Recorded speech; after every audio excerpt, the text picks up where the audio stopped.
चलिए मित्रों नमस्कार। शर्म लगती है क्या? बोलो ना। नमस्कार। और तेजी से बोलिए मित्रों नमस्कार। नमस्कार। प्रेम से बोलिए नमस्कार। नमस्कार। चलिए बच्चों, आज आपको हम संस्कृत शब्द के कुछ ऐसे शब्द बताएंगे कि इसमें कौन सा वर्ण ही प्रयोग होता है। जानना चाहते हैं? जी। बोलो हाँ। हाँ। आइए, जैसे शब्द होता है दंड। ये क्या लिखा है? दंड। दंड। ये जो है दंड हिंदी में लिखा है। क्या में लिखा है? हिंदी में। हिंदी में। बहुत ज्यादा ना चिल्लाइए।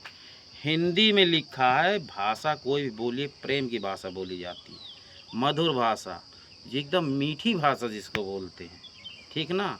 पता लगा गला फाड़ के चिल्ला दिया तो कोई मतलब नहीं निकलेगा। ठीक है ना?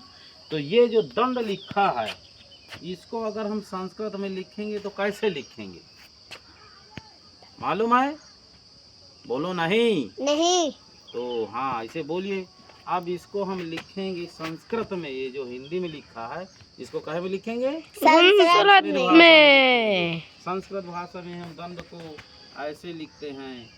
द है, द के ऊपर चंद्रबिंदी दिया है। अब ये चंद्रबिंदी के बाद हमको देखना कौन सा वर्ण दिया है, तो एक क्या पढ़ेंगे? डा। डा। जोर से बोलिए। डा। अब ककाहारा में जब हम डा वाली लाइन पढ़ेंगे, यानी टा वर्ग में आता है टा ठा डा, तो टा वाली लाइन का जो पंचम अक्षर होगा वो वाला यहाँ पर प्रयोग होगा। जैसे टा ठा डा ढा आड़ा, लास्ट में कौन आया? आड़ा। यानी पंचम वर्ण कौन आया? आड़ा। तो इसलिए शुद्ध हम संस्कृत में ऐसे लिखेंगे आड़ा, यानी द वाली लाइन में पंचम वर्ण होता है आड़ा। आड़ा आधा लिखेंगे तो हो जाएगा दंड। समझ में आया? अब कह दो आड़ा प्रयोग क्यों हुआ है? क्योंकि द के बाद ड आता है। ड किस वर्ग के अंतर्गत आता है?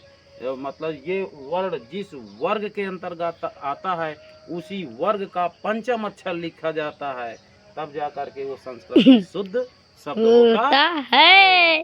समझ में आया? बोलो हाँ। हाँ। इसी प्रकार जैसे आ जाए खंड।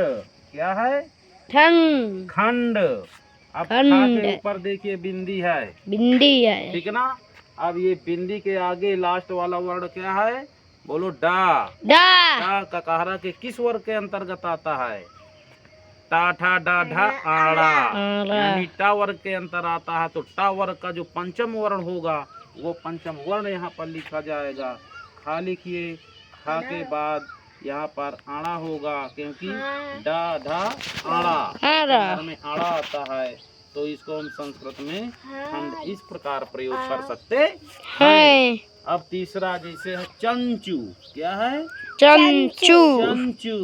चंचू। चंचू में यहाँ पर संस्कृत में लिखा जाएगा तो और बिंदी न लगाएंगे तो कौन सा वो वर्ण का प्रयोग करेंगे ये बताइए।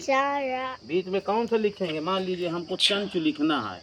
चंचू। चंचू में यहाँ पर क्या लिखा जाएगा? पहले बिंदी हटा देंगे तो कौन सा वर्ण आएगा? चा। चा क्यों आएगा? चा नहीं आएगा ना।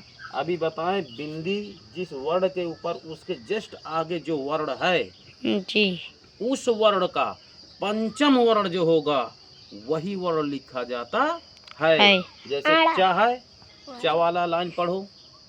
चा, हाँ, छा, जा, झा, इया, इया। तो यहाँ पर आधा इया लिखा जाएगा। अब देखो बिंदी नहीं लगाएंगे। अब चा के बाद आधा इया हम ऐसे लिख सकते हैं। अब यही वाला चा फिर उतार देते हैं।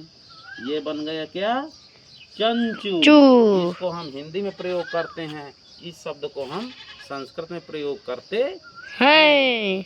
समझ में आया? बोलो हाँ। चलिए बहुत बहुत धन्यवाद। आज की वीडियो इतना ही। जय हिंद, जय भारत।